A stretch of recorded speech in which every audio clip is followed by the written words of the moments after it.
wabarakatuh. Salam sejahtera bagi kita semua. Tabiun. KPU dan Bawaslu menanggung beban serta tanggung jawab berat di pagelaran pilkada serentak yang semakin dekat. Tidak tanggung-tanggung, dalam kondisi pandemi, pilkada harus tetap terrealisasi meski pro dan kontra terjadi. Jika kita katakan bahwa penyelenggara pemilu merupakan lembaga penyangga hak suara masyarakat demokrasi, apakah proses pilkada tahun ini benar-benar mengakomodir partisipasi serta aspirasi? Atau hanya makan menghasilkan korban berjatuhan akibat maraknya penyebaran virus corona yang tak terhindarkan? Apalagi pemilu identik dengan kerumunan massa pengusung dan pendukung. Bahkan penyalahgunaan wewenang sampai menggunakan uang untuk kemenangan. Masih marak terjadi jika tidak ada pencegahan dini. Karena itu regulasi harus ditegakkan, jangan sampai menjadi lembaran yang tak bernilai. Apakah KPU dan Bawaslu Kabupaten Pesawaran sanggup dan tak gugup? Apakah KPU dan Bawaslu Kabupaten Pesawaran sanggup dan tak gugup mengemban dua tugas penyelenggara dan sekaligus mencegah penyebaran virus corona di pemilu kada, merawat demokrasi dalam kondisi pandemi? Kita rasa perlu sebuah jawaban, bukan bualan. Kita butuh penyelenggara yang tegas, bukan yang culas. Saya Mafuji Izati. Inilah Bincang Demokrasi.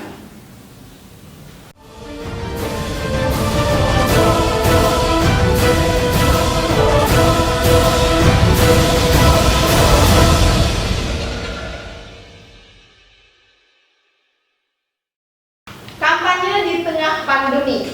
Sudah hadir dua narasumber kita pada siang hari ini. Ada Bapak Yudi Andriansyah, SPD dari KPU Pesawaran Divisi Teknis Penyelenggara Pemilu. Terima kasih Bapak sudah hadir. Kemudian narasumber kita yang kedua ada Bapak Mutolib, Sarjana Hukum dari Bawaslu Pesawaran Divisi Penindakan Pelanggaran. Selamat siang Bapak, terima kasih sudah hadir. Baik, saya mau langsung ke Bapak Yudi Andriansyah dari KPU Pesawaran. Ini yang membedakan kampanye yang hari ini dengan kampanye sebelumnya ini apa sih Pak? Lepas masker aja ya. Oke, iya lepas masker biar jelas juga. Biar jelas suaranya. Iya. Sesuai PKPU nomor 6 tahun 2020, Junto PKPU nomor 10 tahun 2020, Junto PKPU nomor 13 tahun 2020 tentang pelaksanaan pemilihan gubernur, wakil gubernur, bupati dan wakil bupati, wali kota dan wali kota, situasi pemilihan di situasi virus COVID-19. Jadi yang membedakan antara tatap muka, pertemuan terbatas, kampanye, dan yang berkaitan kampanye itu peserta itu dibatasi. Yang tadinya saat rapat umum 2000 rapat umum dilakukan peserta 2000, saat pandemi sesuai PKPU nomor 13 tahun 2020 itu peserta dibatasi hanya 50 orang. Baik. Nah, selain dari jumlah peserta yang dibatasi, itu apa lagi Bang kira-kira? Dalam hal pertemuan tatap muka itu peserta diharapkan melakukan protokol kesehatan. Minimal kalau dia di dalam ruangan, seandainya peserta itu lebih dari 50, kalau kapasitas ruangannya tidak mencukupi, itu harus dibatasi 50% dari jumlah peserta yang hadir, dan ditentukan dengan jaga jarak misal 1 meter. Nah, saya mau langsung ke Bapak Mutolib nih dari Bawaslu. Dari Bawaslu sendiri nih Bang, berdasarkan pengawasan dari pihak Bawaslu sejauh ini kira-kira potensi pelanggaran yang mungkin akan terjadi di tahapan kampanye sekarang ini apa Bang? Karena kita tahu bahwa pandemi ini tentu berbeda dengan pandemi sebelumnya, karena tahapan kampanye hari ini di tengah pandemi COVID.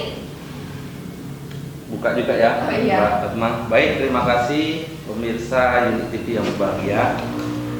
Kaitan dengan kontrol dari Bawaslu ini kan kita bicara kewenangan Bawaslu. Jadi Bawaslu itu dikasih kewenangan di Undang-Undang Nomor 8 Tahun 2015, Ya. kemudian perubahan kedua di Undang-Undang 10 2016. Kaitan dengan tugas, kewenangan maupun kewajiban Bawaslu, salah satunya adalah tugas untuk melakukan pengawasan. Ya. Kemudian tugas menangani pelanggaran. Kalau bicara masalah potensi pelanggaran kaitan dengan pemilihan bupati dan wakil bupati tahun 2020 di Kabupaten Sorong ini, itu potensi pelanggarannya yang pertama pelanggaran pidana, kemudian pelanggaran administrasi, kemudian ada pelanggaran kode etik dan pelanggaran dalam bentuk lainnya atau hukum lainnya. Kemudian kan kemarin kaitan dengan kondisi bangsa kita yang masih pandemi COVID-19. Nah, itu ada perubahan kaitan dengan Undang-Undang Pemilu Kada. Itu yang perubahan ketiga itu di Undang-Undang 6 tahun 2020 tentang pemilihan. Ini kaitan dengan COVID. Ya. Nah, dalam hal ini kan Bawaslu mempunyai tugas plus lebih dari kaitan dengan penanganan pelanggaran kaitan dengan pemilihan. Kemudian kita dikasih kewenangan untuk menangani pelanggaran kaitan dengan COVID-19. Itu diatur di PKPU 13 tahun 2020. Ya. Nah, ini tugas double. Jadi Bawaslu ini punya tugas yang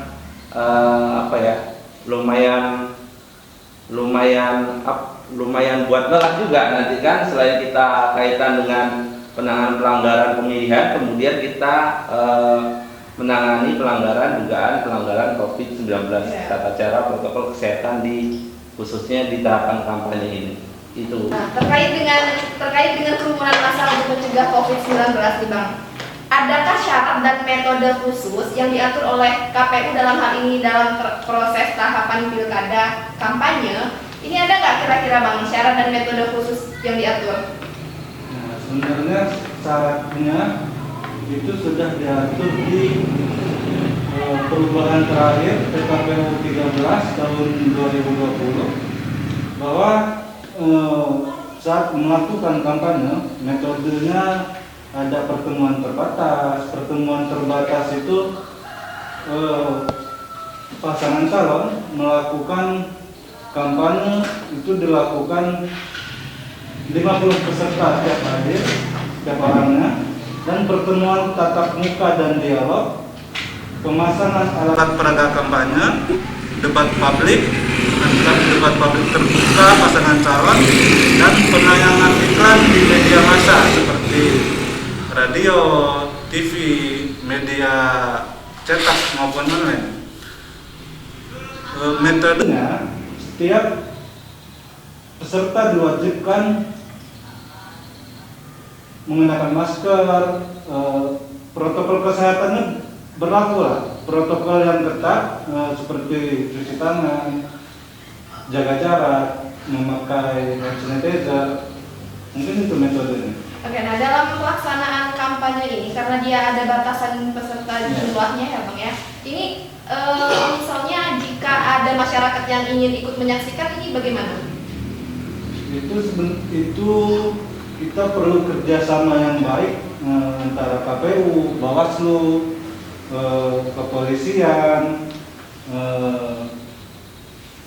dan mitra yang lain seperti Satpol PP.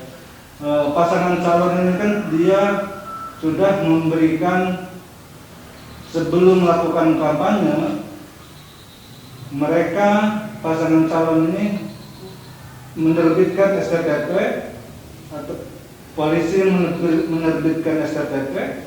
Nah dari situ Bawaslu maupun KPU melakukan pengawasan, peserta yang dibatasi itu harus 50 orang yang hadir. Oke, baik. Nah, ini memang belum kampanye, tapi ada beberapa catatan-catatan di luar dari COVID, di luar dari aspek kesehatan mengenai mekanisme potensi-potensi pelanggaran yang bisa saja terjadi oleh kandidat-kandidat ini, terutama oleh petahana nih Bang. Kita tahu bahwa kemarin ini sangat banyak bantuan sosial yang diberikan, kalau nggak salah di bulan Juni sampai dengan Juli ya. Nah, kemudian ini ada keluhan-keluhan bahwa itu bisa saja ditunggangi, begitu. Nah, sehingga bisa menciptakan semacam kompetisi yang tidak fair antara si petahana dengan non petahana. Nah, ini bagaimana nih Bang, Bawaslu melihat hal ini? Ya, kaitan dengan misalkan antisipasi kaitan dengan program-program pemerintah ini yang disalahgunakan untuk kepentingan politik atau dalam hal ini kampanye. Memang ketika sebelum penetapan kan ini berbicara masalah pilkada ini sempat ditunda ya, kan tepatnya pas bulan April kemarin, kemudian dilanjutkan lagi tepatnya pas bulan Juli. Nah, kaitan dengan antisipasi program-program pemerintah ini disalahgunakan untuk kepentingan politik praktis, yang pertama Bawaslu sebenarnya sudah melakukan pencegahan kan pihak-pihak terkait stakeholder lah kan kaitan dengan itu, karena kewenangan Bawaslu kalau kaitan dengan program yang diduga itu kaitan dengan kepentingan politik atau dikemas sebagai bantuan sosial. Nah, itu sebelum penetapan kemarin, itu Bawaslu hanya sebatas memberikan himbauan kepada Satker kan, Satker yang dalam hal ini kaitan dengan pengendalian COVID-19. Nah, itu kita sudah melakukan himbauan karena sebatas itu. Kemudian ketika ini sudah ditetapkan sebagai paslon kan, ini kan kita ada dua paslon. Yang pertama pasangan Bersinar, kemudian yang kedua pasangan Dermawan. Notabene ini sebenarnya sama-sama dari pemerintahan daerah. Pak Dendi ini Kamben, kemudian Pak Nasir ini ketua DPRD Kabupaten Pesawaran. Nah, kalau sudah ditetapkan kemarin tanggal 23 September itu sudah ditetapkan sebagai paslon kan. 3 hari setelah penetapan paslon ini disebut dengan masa kampanye sampai 5 Desember nanti. Dan 26 sampai 5 Desember itu masa kampanye.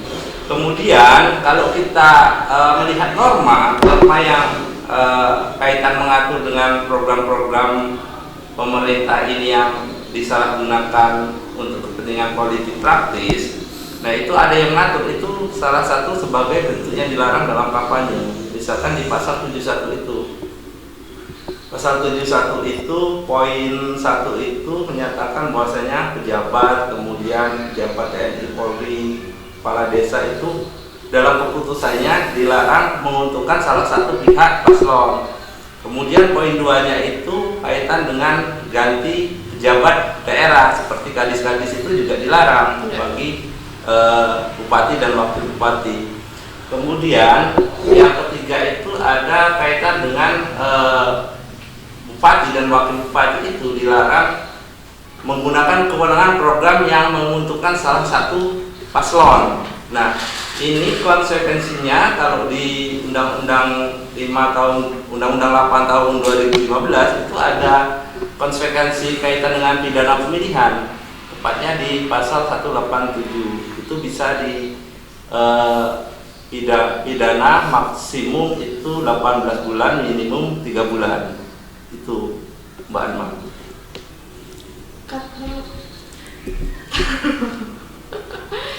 Itu udah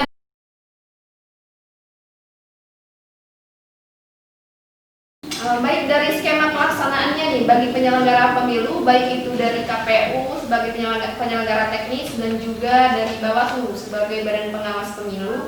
Ini apa tantangan terbesar yang dihadapi nih Bang dalam praktek pelaksanaan kampanye di tengah wabah pandemi? Mungkin dari Bang Yudi dulu. Tantangannya di situasi pandemi seperti ini ya, seperti yang Mbak Atma tadi bilang, di masa pandemi seperti ini yang membingungkan. paslon itu mengundang 50 yang hadir 100. Makanya perlu ketegasan bersama antara Bawaslu, kepolisian, baik itu KPU, itu harus tegas dalam hal membatasi peserta yang hadir dalam kampanye, itu harus dibatasi dan harus tegas diumumkan kepada pasangan calon bahwa yang harus hadir maksimal 50 orang dalam setiap kegiatan kampanye. Mungkin itu yang tantangan yang terberat. Nah, selain teknis pelaksanaan dari kampanye tatap muka, ini kira-kira bisa tidak jika pelaksanaan kampanye ini dilakukan secara online atau virtual gitu Bang? Ya, dalam PKPU nomor 13 tahun 2020 bahwa selain tatap muka, debat kandidat, bahwa dalam berkampanye ini bisa dilakukan daring melalui media online. Baik, tapi tidak ada pembatasan ya Bang ya? Tetap ada batasan melalui itu, harus 50. Baik, nah kalau dari Bawaslu sendiri ini Bang, bagaimana nih tantangan terbesar oleh Bawaslu sebagai badan pengawas pilkada untuk mengawasi tahapan kampanye di tengah wabah? Ya, tantangan kita ini sebenarnya ini khusus untuk masa pandemi ini. Kita Bawaslu itu kan yang pasti tugas kita itu mengawasi semua tahapan kan. Tahapan-tahapan kaitan dengan pemilihan ini itu wajib kita awasi. Kemudian sisi lain, selain kita mengawasi tahapan dalam hal ini kan, kalau berbicara tahapan pelaksanaannya adalah KPU. KPU kita awasi. Kemudian kan kita Bawaslu juga mengawasi ASN, harus kita awasi kan. Kemudian masyarakat harus kita awasi, paslon harus kita awasi, dan kemudian tim pemenangan harus kita awasi. Semua elemen diawasi. Diawasi, Bawaslu itu pengawasannya luas. Nah, kemudian pada saat pandemi ini, sisi lain kan kita harus memastikan pengawasan kaitan dengan taat pada protokol COVID-19. Ya, kita pastikan khususnya yang pertama jajaran kita dalam melaksanakan pengawasan itu harus kita pastikan sudah mematuhi protokol kesehatan atau belum kan. Kemudian kan kita mengawasi KPU dalam hal ini penyelenggara teknis ketika melakukan pelaksanaan tahapan, kita pastikan mereka itu taat pada protokol kesehatan kan. Kemudian begitu juga masyarakat ketika ikut serta dalam kampanye, kemudian paslon, kemudian tim kampanye ketika melaksanakan kampanye di bawah kan, itu harus kita pastikan bahwasanya pertama mereka harus taat protokol kesehatan. Kemudian substansi barusan kaitan dengan larangan-larangan dalam kampanye, seperti dalam kampanye itu tidak boleh bagi-bagi duit, sembako kan, atau hal-hal yang dilarang dalam kampanye. Apa aja sih Bang hal-hal yang dilarang dalam kampanye ini? Kalau hal-hal yang dilarang dalam kampanye, larangan yang pertama itu misalkan dalam kampanye ini materi ya, kaitan dengan substansi itu tidak boleh mempersoalkan dasar negara kita, Pancasila, UUD 1945, kemudian NKRI. Nah, kemudian itu di pasal 69 ya, ini poin 1 tadi yang saya sebutkan. Kemudian poin 2 itu dalam pelaksanaan kampanye itu dilarang menghina suku, agama, ras, antar golongan kan, paslon. Kemudian di poin 3-nya itu masyarakat setiap orang, nah, ini dilarang melakukan menghasut, kemudian memfitnah, mengadu domba perseorangan atau kelompok masyarakat. Itu salah satu poin-poinnya kan, yang dilarang dalam pelaksanaan kampanye, substansi materi yang disampaikan ketika dalam pelaksanaan kampanye. Baik, karena ini kampanye di tengah wabah, maka ini bisa memungkinkan bahwa kampanye bisa dilakukan secara virtual. Nah, maka pertanyaannya, bagaimana pengawasan oleh Bawaslu jika kampanye ini dilakukan secara virtual atau dilakukan di media sosial secara luas, Bang? Ya, kaitan dengan kampanye di media sosial atau daring. Nah, ini kita Bawaslu ini butuh kreasi inovasi dalam pengawasannya. Salah satu yang kita lakukan, kita dari tingkat kabupaten sampai tingkat kecamatan dan tingkat desa itu melakukan patroli pengawasan kaitan dengan di medsos. Kemudian kita membuka kan kepada masyarakat, kepada tim pemenangan, kan kalau ada informasi ataupun aduan-aduan berkaitan dengan konten kampanye yang berbau fitnah, kan istilahnya backcamping lah. Nah itu dilaporkan aja ke Bawaslu, nanti kita proses kan. Kalau kontennya kaitan dengan berbau pidana nanti bisa dilaporkan ke Gakumdu. Kemudian kalau konteks aspirasinya nanti kita lakukan langkah-langkah kaitan dengan aspirasi, kan kita nanti bisa koordinasi dengan pihak-pihak kaitan dengan informasi mungkin Dinas Komunikasi dan Informasi tepatnya kaitan dengan itu. Langkah aspirasi mungkin bisa di take down atau diblokir kan kaitan dengan konten ini fitnah-fitnah di kampanye. Baik, nah saya mau ke Bang Yudi lagi nih. Menurut dari penyelenggara pemilu sendiri, Bang, seberapa efektif sih kampanye ini dilakukan di tengah pandemi? Apalagi kita tahu bahwa ketika kampanye dilakukan di tengah pandemi, artinya banyak sekali pembatasan-pembatasan sosial. Nah, terutama ini berkaitan dengan kepentingan para calon kepala daerah, gitu, Bang. Gimana, Bang, kira-kira? Ya, kalau menurut saya ini sangat efektif di kalangan milenial. Kenapa?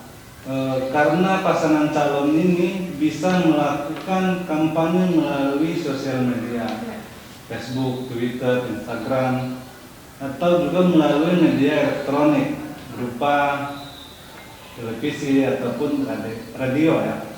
Jadi pasangan di kalangan milenial ini, mereka bisa menyaksikan pasangan calon ini melakukan kampanye semisal di Facebook atau Twitter.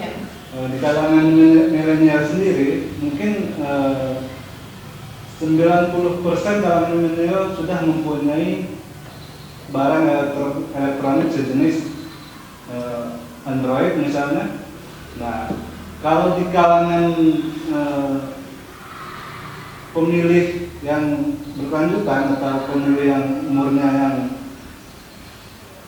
sudah tua misalnya, itu kita akan lakukan, itu mungkin tantangan terberatnya itu.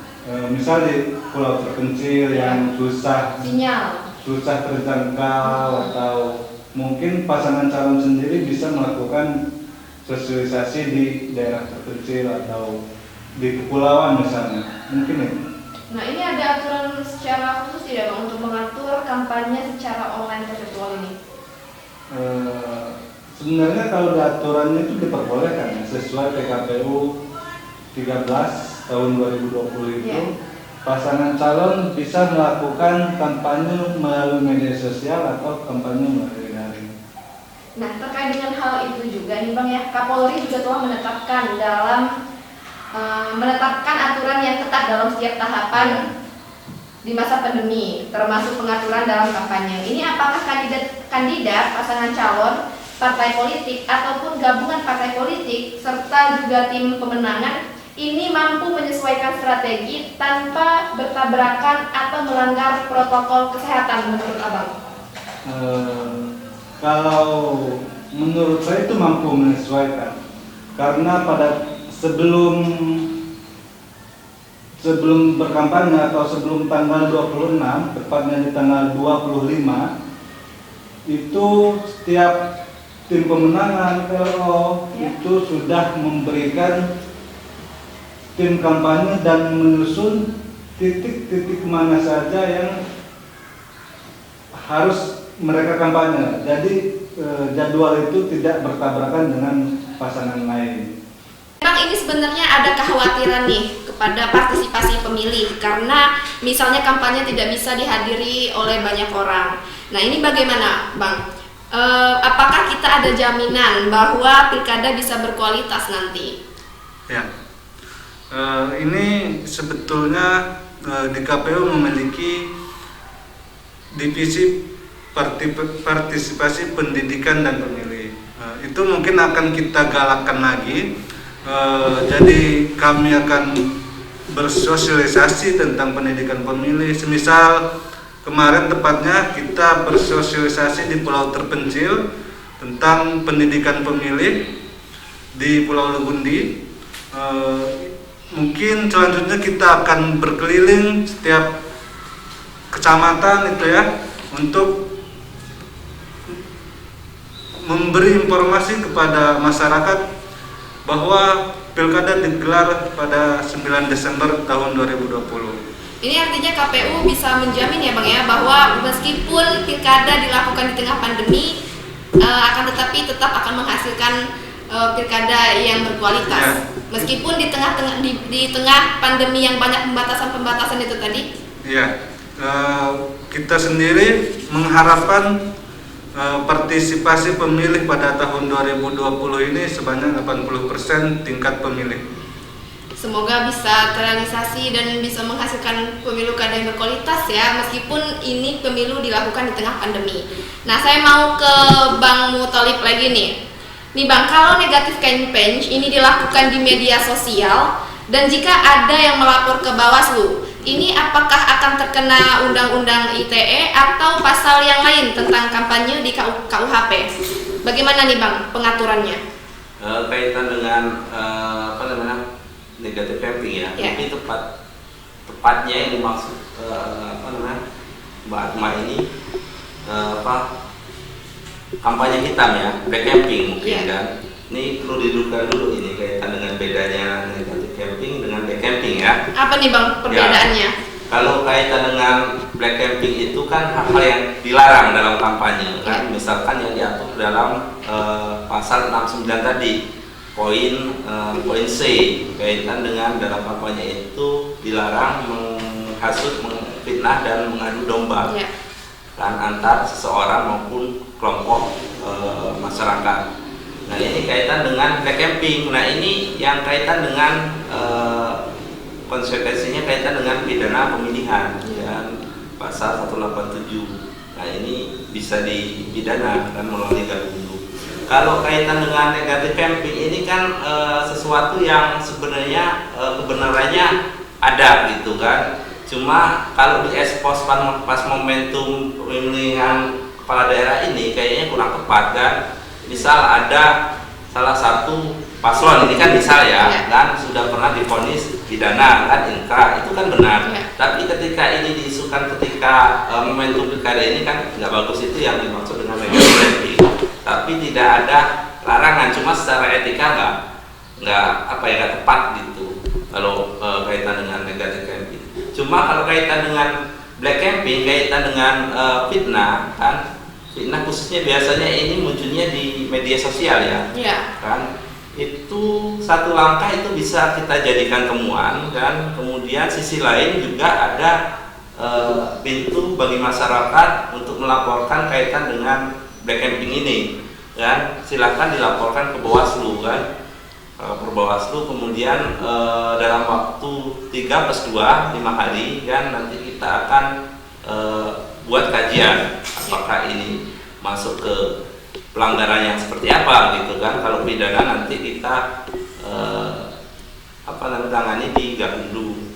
Kemudian kalau itu aspirasi ya kita teruskan ke pihak terkait untuk mungkin take down atau memblokir kaitan dengan medsos ini. Saya itu. Baik, nah kemudian bagaimana sih Bang mekanisme pelaporan dari pelanggaran-pelanggaran yang terjadi jika misalkan masyarakat menemukan pelanggaran di lapangan, ini bagaimana mekanisme pelaporan ke Bawaslu? Oh ya, kan di Bawaslu itu membuka laporan bagi masyarakat yang ingin melaporkan kaitan dengan dugaan pelanggaran pada tahapan pemilihan ini. Iya. Dan kalau mau melapor, jadi yang perlu terpenuhi adalah yang pertama kaitan dengan syarat formil. Apa itu syarat formil? Yang pertama kita harus ada nama pelapornya, kemudian terlapornya. Kemudian yang perlu dicermati adalah batas waktu. Kaitan dengan pelanggaran pemilihan ini punya batas waktu hanya 7 hari sejak kejadian atau diketahui. Kemudian yang boleh melapor itu warga negara Indonesia. Kalau bicara masalah pemilihan kepala daerah, kabupaten musyawarah, ini harus warga musyawarah yang punya hak pilih itu yang boleh melapor. Kemudian harus terpenuhi syarat materinya. Materinya itu apa? Ada bukti-buktinya. Kemudian lokus dan tikus. Lokusnya kejadiannya di mana? Kan kalau kejadian di luar pesawaran itu kan nggak bisa dilaporkan di pesawaran. Kemudian kan waktunya kan, waktunya itu kapan kan? Kemudian ada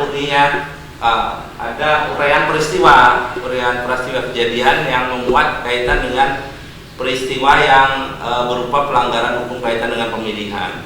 Nah itu kemudian kalau itu sudah terpenuhi kan, itu diregistrasi di Bawaslu. Kan selanjutnya dalam waktu 32 5 hari kan kita melakukan kajian, kemudian kan kita simpulkan kan kalau ini merupakan pelanggaran pidana pemilihan. Nah itu nanti kita prosesnya di Gakumdu. Gakumdu ini gabungan dari Bawaslu Kabupaten Pesawaran, kemudian Polres Kabupaten Pesawaran, kemudian Kejaksaan Negeri Kabupaten Pesawaran. Nah, kaitan dengan pidana ke Gakumdu. Kemudian apabila ini kaitan dengan dugaan aspirasi, tata cara, tahapan kaitan dengan pemilihan ini bisa direkomendasikan ke KPU kan, atau paslon kan, dalam arti paslon ini ketika kampanye tidak taat terhadap protap PKPU itu sendiri. Kemudian kalau ini kaitan dengan kode etik, nah kan dalam hal ini kode etik ini kan menangani kaitan dengan ajas penyelenggara, khususnya ad hoc ya. Ad hoc itu misalkan kalau di KPU itu BPK, di desa itu BPS, kalau di kita yang ad hoc itu Panwascam, kemudian ada PKD. Nah itu kalau kaitan dengan sikap ataupun perilaku kaitan dengan penyelenggara ad hoc ini, itu hari ini kewenangannya di Bawaslu Kabupaten. Itu nanti kaitan dengan tindakan etika itu, misalkan itu dilakukan oleh PPK maupun PPS, itu kita rekomendasikan ke KPU untuk ditangani kan sesuai dengan peraturan yang berlaku. Kemudian kalau itu penyelenggara kita yang memberikan sanksi kan. Kemudian ada pelanggaran hukum lainnya. Pelanggaran hukum lainnya ini contohnya seperti misalkan ASN ya. Dia sebagai aparatur sipil negara, dalam konteks hal ini PNS kan, misalkan di medsos dia memposting atau komen atau like atau share kaitan dengan konten-konten politik praktis mendukung salah satu paslon, ini nanti kita tidak juga kan menindaknya, kita nanti kan rekomendasikan ke Komisi Aparatur Sipil Negara melalui Bawaslu Provinsi. Nah itu kaitan dengan prosedur penanganan pelanggaran di Bawaslu itu sendiri. Nah, baik, sejauh ini nih Bang, ini kan sudah masuk masa kampanye sejak tanggal 26 September kemarin ya Bang ya. Nah sejauh ini sudah ada laporan atau dugaan pelanggaran belum yang dilaporkan ke pihak Bawaslu? Alhamdulillah kalau laporan belum ada, belum ada masyarakat yang melapor. Tapi kaitan dengan temuan ini kita sudah ada dua. Yang pertama kaitan dengan aspirasi, kaitan waktu itu dalam pleno PPS itu tidak diberikan salinan, kemudian kita rekomendasi ke KPU. Kemudian ada kaitan dengan aspirasi juga, tata cara pencalonan kemarin sudah kita rekomendasi juga kan. Kemudian di beberapa macam ini sudah ada juga kaitan dengan penanganan pelanggaran khususnya yang kaitan dengan aspirasi, misalkan kaitan dengan pemutahiran daftar pemilih kan, ada di setiap kecamatan hampir mengisi semua. Dan kemudian kalau kaitan dengan hari ini kita masih menelusuri dugaan-dugaan kaitan dengan pemilihan, itu harus kita lakukan kan, misalkan kemarin itu ada informasi awal kaitan dengan tidak taatnya terhadap protokol kesehatan dalam kampanye. Nah, hari ini masih kita melakukan penelusuran pendalaman. Kemudian ada kaitan dengan politik uang juga sebenarnya, lagi kita telusuri juga. Dan kita punya waktu 7 hari untuk melakukan penelusuran itu. Baik, nah kemudian Bang yang terakhir nih, apa sanksi hukum yang tegas dari Bawaslu jika ada pihak yang melanggar? Dalam hal ini kandidat pasangan calon. Kandidat pasangan calon, kalau kandidat pasangan ini misalkan nanti terbukti melakukan politik uang, ya pasti larinya ke Gakumdu kan. Kemudian ada istilah namanya TSM juga sebenarnya kan, kaitan dengan politik uang yang bersifat terstruktur, masih sistematis ya. Nah itu Bawaslu ini menangani sisi pidananya iya, sisi aspirasinya iya. Nah, kalau ini sisi aspirasinya nanti ini masih kan, kalau TSM itu misalkan kan di undang-undang itu 50% per 1. kita ada 11 kecamatan. Kalau misalkan itu terjadi di 6 kecamatan, nah itu kan formunya sudah tertulis, nanti itu prosesnya sidang administrasi. Itu kewenangan untuk melakukan sidang administrasi itu ada di Bawaslu provinsi. Itu sanksi terberatnya itu bisa didiskualifikasi kalau itu terbukti kan. Ya, kalau TSM kan. Cuma kalau kaitan dengan pidana politik uangnya ini, itu kan kalau di pasal 187A itu sanksi pidananya maksimum itu 36 bulan. Ya. Baik, terakhir kita akan mendengarkan closing statement berupa harapan-harapan dari Bawaslu dan KPU. Yang pertama mungkin ke Bang Mutolib dulu dari Bawaslu. Baik Mbak Atma, kaitan dengan hajat Pilkada pemilihan Bupati dan Wakil Bupati tahun 2020 ini, yang pasti kita kemarin Bawaslu sudah melakukan tepatnya tanggal 25 ya. Ya. Jumat tanggal 25 September itu kan sudah mendeklarasikan pemilu aman dan damai kan, dengan tema tanpa politik uang dan tanpa COVID-19. Dan karena kenapa tema ini kita ambil, karena tren-tren pelanggaran yang sering terjadi itu di daerah kita ini politik uang. Nah, kemudian hari ini kita dalam kondisi pandemi COVID-19. Artinya itu semua pihak yang terkait kan, kita kemarin mengundang paslon, tim pemenangan, kemudian stakeholder, tokoh agama, tokoh adat, dan tokoh pemuda kan, untuk berkomitmen agar pilkada ini aman, damai, tanpa politik uang dan COVID-19 kan. Harapannya itu supaya nanti outputnya kita Kabupaten Pesawaran ini kan mendapatkan pemimpin yang berkualitas dan pemimpin yang peduli pada pembangunan Kabupaten Pesawaran. Baik, harapannya Bang Yudi dari KPU Pesawaran terhadap Pilkada 2020 di tengah pandemi. Harapan saya pilkada sehat, penyelenggara sehat, peserta sehat, pemilih sehat, tetap jaga jarak dan gunakan masker. Baik, semoga apa yang menjadi harapan dari penyelenggara pemilu dalam hal ini KPU dan Bawaslu bisa terwujud. Sebelumnya ini terima kasih Bang karena sudah hadir dan menyempatkan waktunya untuk kita bincang. Semoga tetap sehat dan diberikan nafas yang panjang. Amin. Untuk menjalani tanggung jawab yang besar ini sampai dengan selesai. Saya Atma Puji Izati, pamit undur diri. Wallahul muwaffiq ila aqwamit thoriq. Wassalamualaikum warahmatullahi wabarakatuh. Waalaikumsalam.